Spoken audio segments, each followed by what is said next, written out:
Dongfeng Peugeot Citroën Automobile Company, entreprise fondée par Dongfeng Motor Corporation et PSA Group, a lancé son plan de développement à moyen terme, ce qui témoigne de la profondeur de la coopération entre les deux parties.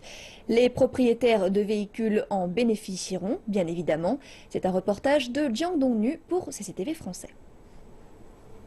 Au cours de la conférence de presse qui a eu lieu à Wuhan, dans la province du Hubei, les actionnaires sino-français ont dévoilé le plan 5A+ de DPCA à l'horizon 2020. Il s'appuie sur les succès obtenus par le plan 5A sur la période 2011 à 2015.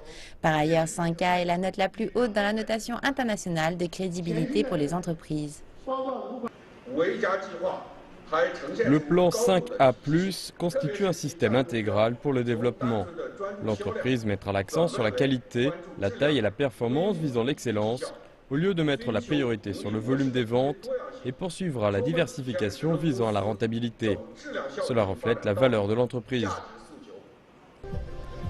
Les dirigeants ont également signé des accords couvrant les domaines des ressources humaines, de la recherche et du développement, ainsi que des énergies propres. Vous savez que PSA, le groupe PSA est très engagé avec son partenaire Dongfeng pour bien comprendre les attentes du marché chinois. C'est le rôle de notre co-entreprise DPCA pour laquelle nous avons, comme vous avez vu, un plan de croissance rentable, le plan 5A+, qui prend en compte l'ensemble des tendances du marché chinois. Et donc nous allons apporter la technologie, le confort, la sécurité, la connectivité. DPCA compte passer du statut de constructeur automobile à fournisseur de services de mobilité. Le plan avance une grande ambition, plus de 100 milliards de yuan de chiffre d'affaires en 2020, un coup d'avance en qualité, 34 nouveaux véhicules au cours des 5 ans à venir, portant un ADN français combiné à des caractéristiques chinoises.